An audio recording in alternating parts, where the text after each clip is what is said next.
You know, sometimes history's darkest secrets are literally buried right under our feet. That's what we're doing today. We're digging deep into the soil of Virginia to uncover a really gruesome truth, one that sits at the very heart of America's origin story. So, that really brings up a central question, doesn't it? What is the absolute limit of human survival? Because let me tell you, in the winter of 1609, a group of English settlers got pushed so far past that limit, the line between the living and the dead, it completely vanished. All right, let's just rip the Band-Aid off. We're going to start with the horrifying conclusion. Long before America was, America, its very first permanent English settlement was the site of something so desperate it still haunts history today. We're talking about cannibalism. This period has a name, and it's a grim one: the starving time. It was a winter so unbelievably cruel that it forced the people who were, laying the groundwork for a future nation to commit the ultimate taboo. All just to see the next sunrise. Now, for hundreds of years, this was just whispers, right? Dark rumors in old letters. But then, modern forensics dragged the whole horrifying story into the light. And it all came down to the discovery of the remains of one young girl, a girl archaeologists now call Jane. And the evidence on her skeleton, well, it tells the whole story. It's cold, it's hard, and it's undeniable. We're talking about telltale knife marks right on the bone, clear signs of dismemberment. It proves without a single shred of doubt that this 14-year-old girl was dug up from her own grave and, well, she was eaten by her fellow settlers. Okay, so how on earth did things get so desperate? To understand that, we have to rewind the clock. Because Jamestown didn't start out as a horror story, it actually began with a tiny, fragile bit of hope. So picture this. It's 1607.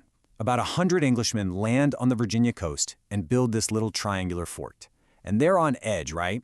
They're worried about attacks from the Spanish or from the local Powhatan Empire. But for a little while, there was this cautious peace. And the absolute key to them surviving those early days? A young girl, Pocahontas. She became this incredible bridge between two totally different worlds, visiting the fort, bringing food they desperately needed. I mean, she basically gave them a lease on life. But that fragile peace, it was about to be absolutely shattered. A perfect storm of disasters was brewing on the horizon, one that was going to turn this hopeful little settlement into a frozen nightmare. It all started with an arrival. A fleet from England shows up right as this brutal winter in 1609 is about to hit. And on those ships, 300 more settlers. Think about that. They nearly tripled the colony's population overnight. So you have 300 new mouths to feed. And the amount of extra food they brought with them? Zero. Not a single thing. The strain on their resources was instantly, completely unbearable. And if that wasn't bad enough, nature delivered the final knockout blow. The entire region was hit by the worst famine it had seen in 800 years. The Powhatan, who had helped before, they were starving too. They couldn't help. Suddenly, the colonists were completely, terrifyingly on their own. So what happened next? It was this slow, methodical descent into actual madness.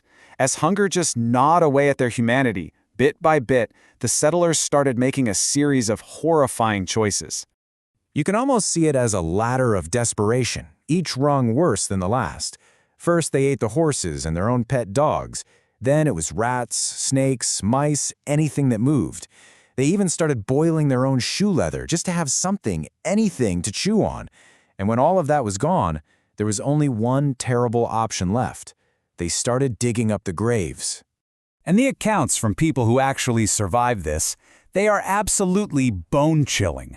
People wrote about settlers licking the blood from those who were too weak to fight back.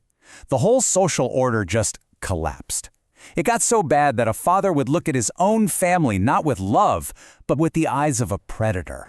Finally, in the spring of 1610, the snows melted. The nightmare was over. But the cost? My God, the cost was almost total. The colony itself was literally hours away from just being completely erased from history.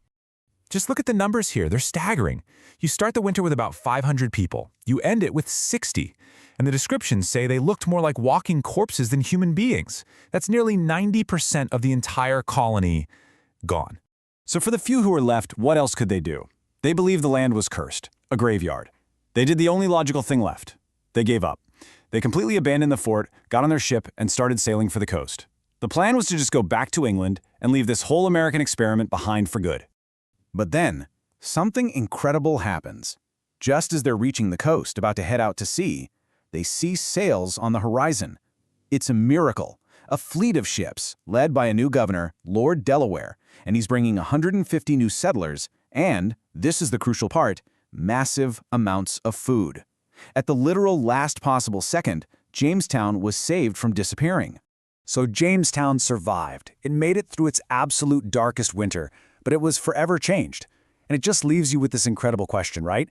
How did this place, this near-failed colony, a settlement of cannibals, how did it go on to discover a secret, a crop made of smoke that would become more valuable than gold and lay the foundation for a whole new empire? The website da da da da da da da da da da da da da da.